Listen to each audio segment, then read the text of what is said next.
Hello everyone and welcome to my channel dear students. आज हम यहाँ पे एक्सरसाइज नंबर 7.2 इंटीग्रल्स में क्वेश्चन नंबर 25 डिस्कस करेंगे। और ये हमारे पास question number 25 integral of 1 divide by cos square x into 1 minus ten x whole square और यहाँ पे डी एक्स। और सबसे पहले हम यहाँ पे क्या करेंगे, इस इंटीग्रल एज इट इज़, और ये है 1 डिवाइड बाय कॉस स्क्वायर, इसको हम यहाँ पे लिख सकते हैं sec square because we know sec is the reciprocal of cos, so 1 by cos square हमारे पास आएगा सेक स्क्वायर। और यहाँ पे D X as it is और डिनोमिनेटर में है 1 माइनस टेन एक्स का होल स्क्वायर, इसको हम यहाँ पे एज इट इज़ रखते हैं। नाउ बाय सब्स्टिट्यूशन मेथड हम यहाँ पे क्या करेंगे, पुट 1 माइनस टेन एक्स को टी के इक्वेट करते हैं। और क्यों करते हैं ये, क्योंकि जब हम डिफरेंशिएट करेंगे we know differentiation of 10 is equal to sec square, वो ऑलरेडी यहाँ पे प्रेजेंट है। सो हम यहाँ पे करेंगे put 1 minus ten x equal to t और इसको यहाँ पे रखते हैं equation number first. Now differentiating equation first with respect to t. So ये हमने लिखा है differentiating equation first with respect to t, और we know differentiation of 1 is constant, differentiation of constant is 0 minus, और differentiation of 10 is sec square x. So हमारे पास आएगा यहाँ पे सेक स्क्वायर एक्स।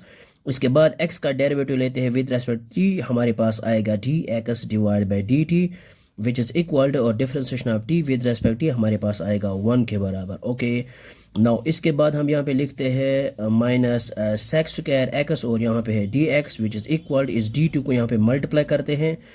सो अब हम multiplying this minus on both sides, हमारे पास आएगा सेक स्क्वायर एक्स और d x which is equal minus times d T.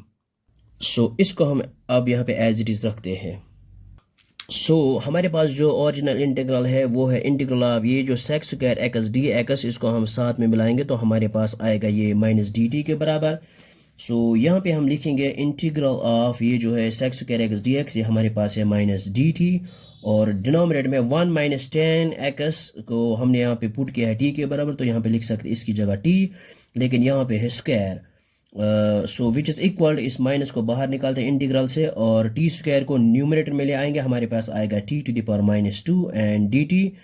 So which is equal to हमारे पास आएगा माइनस एज इट इज़, और integration of T to the power minus two हमारे पास आएगा T to the power minus one divide by minus one plus C, because यहाँ पे हमने यूज़ किया है integration of X to the power N D X, हमारे पास आता है x to the power n plus one divide by n plus one plus c. और जब हम n की जगह पुट करेंगे माइनस टू को, so minus two plus one which is equal minus one, और सेम डिनोमिनेटर में माइनस वन आएगा। So which is equal to यहाँ पे हमारे पास जो फाइनल रिजल्ट आएगा minus and minus gets cancel out, तो ये है T to the power minus one, हम यहाँ पे लिख सकते हैं 1 divide by T plus C which is equal to 1 divide by, और टी की जगह हम वापस रिप्लेस करेंगे ये 1 माइनस टेन एक्स। सो हमारे पास आएगा final result 1 divide by 1 minus ten X plus C, this is the required integral of the given function.